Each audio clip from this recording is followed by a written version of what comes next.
When we grieve, we don't always do things that make sense. We're not at our most rational and reasonable.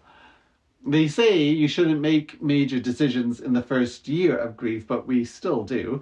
People move to new places, they change jobs or relationships, engage in behaviors they wouldn't normally do, buy things they wouldn't normally buy. If you or I had the resources, we too, in our grief, might build the Taj Mahal. Instead, maybe we buy a fancier urn or a nicer gravesite, despite the ones we lost having told us not to waste our money. When my dog died, I made a friend phone me and he sang to me jazz standards on his piano while I cried in the dark of my bedroom. That was very out of character for me, and it still strikes me as one of the oddest moments in my life. But it really helped. When grieving, what we need to do and how we respond doesn't always make sense. The heart is broken, and the heart knows what it needs, even if the brain doesn't get it.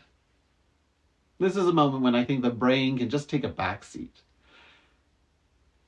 I think that's what's happening in today's gospel reading.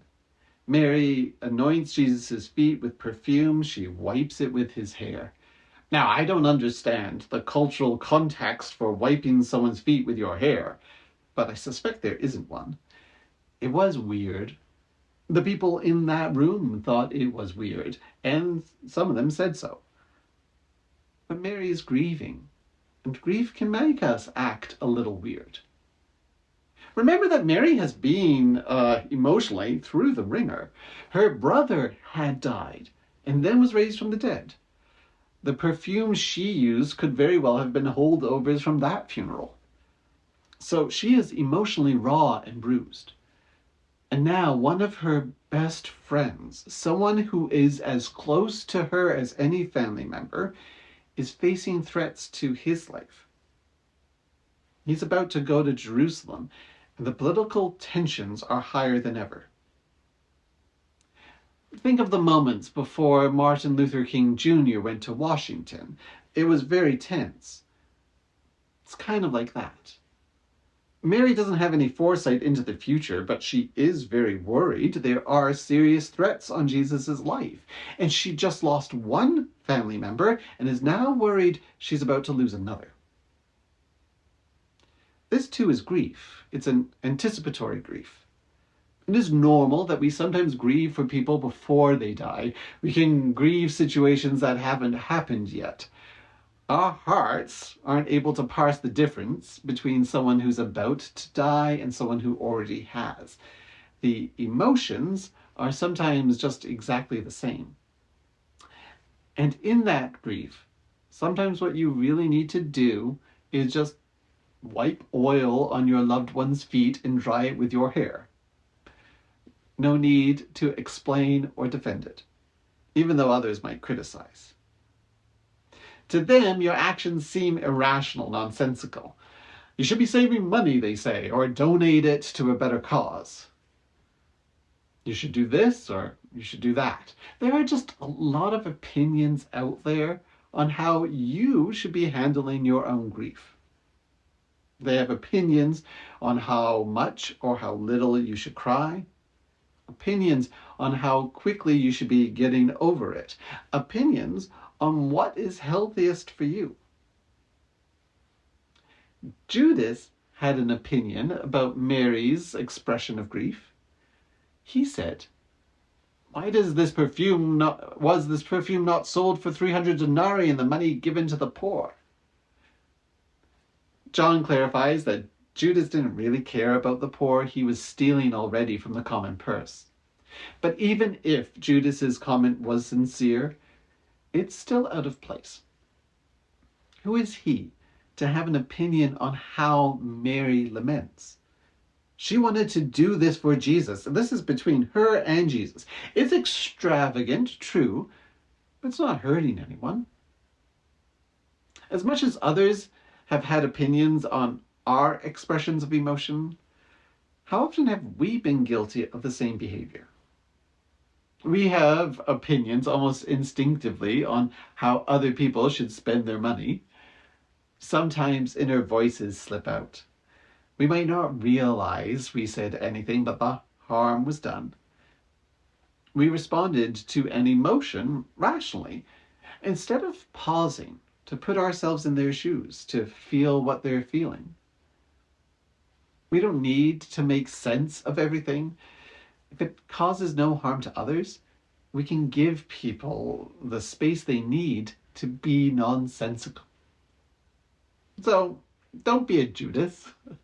Let's let others express their emotions as they need.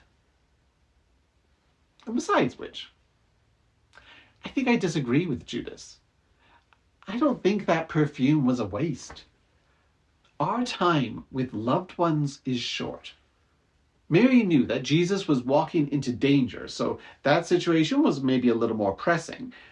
But none of us know what tomorrow holds. We don't know when the last hug or the last goodbye happens. So it's important that we make each moment matter, that we don't save it for later. Later might never come.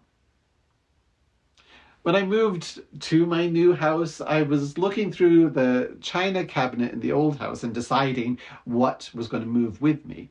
It was a cupboard full of dishes and dust, full of plates and glasses that we saved for some special occasion. Some ornamental mugs, some unique serving platters, a fancy carafe. Things we'll use someday when the moment is special enough for it. As I'm sure you're not surprised, none of it ever got used. It just got dusty. We wait for the right moment, and then we miss the opportunity to use it.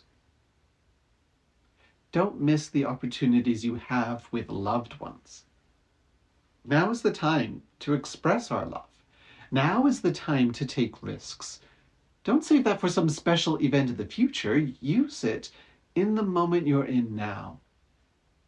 I'm sure Mary was saving that perfume for a special event, but then she realized she may not have another chance.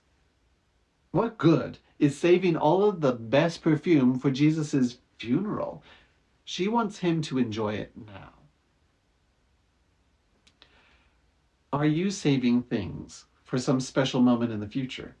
Are there words left unsaid that you think you'll share later? Don't. Share it now. Maybe it's a hazard of my profession, but I think a lot about funerals. I've thought about some of the wonderful things I would say about my family members at their funeral. I'm saving it as if I'm saving an expensive perfume. I imagine that I'll have a moment maybe at their bedside when I get to say those words to them. But there's no guarantee that I will have that chance. A lot of other people don't. But you and I have a rare opportunity, a sacred moment, to be perfuming someone else's life, to share with them words of encouragement, healing, and love. Why hold back on that? Afraid of looking foolish or being criticized? Well, criticism happens. There's always a Judas at every party. Would you rather be listening to them or to your heart? Which would be better for you? Better for your loved one? Jesus responds to Judas by saying, "You will always have the poor with you, but you do not always have me." Which is, I think, a sadly misused quote. It's been used as a defense for not doing more to help the poor, an excuse for apathy. Well, there's always poverty, there's always problems, so why bother doing anything about it? Let's just focus on Christ. This is not what Jesus is saying. First, we know how much Jesus did care about the poor. It was the main work of his ministry. He was constantly healing and feeding and helping. He devoted his life's work to helping the poor. What Jesus is saying here is that this work, this important work, will continue. We will always have work to do, but we do not always have each other. Your work, whatever that be, will always be there waiting for you. For some of us, it can be life-changing work. It is important. I am so grateful for every nurse who goes into work each day, but no nurse is going to be able to cure all sick people. There will always be sick people. So take the time you can to rest, to be with your loved ones, to say how much you love them. Here's something I think Jesus and nurses have in common. They both deserve to have their feet massaged. A little spa treatment just as a way of expressing our love. Why object to that? So as we leave here today, let's remember Mary's lesson. Love boldly, extravagantly, and without hesitation. Life is too short to hold back our affection, to save our kindness for later, to let fear of judgment stop us from expressing what truly matters. If you have love to give, give it now. If you have words of encouragement, say them now. If you have a gesture of kindness, don't wait for a better moment. This is moment enough. Yes, grief can make us do strange things, but love can too. And maybe that's the point.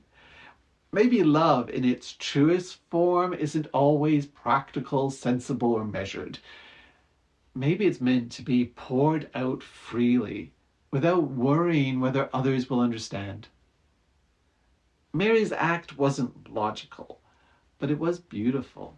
It was an outpouring of her love, her devotion, her grief, and Jesus received it with grace.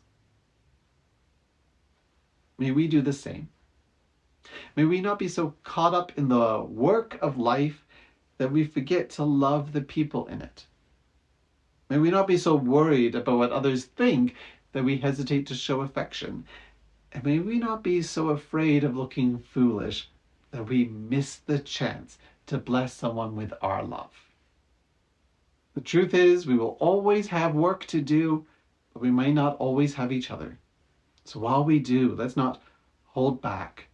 Let's love freely and extravagantly. Let's express that love now.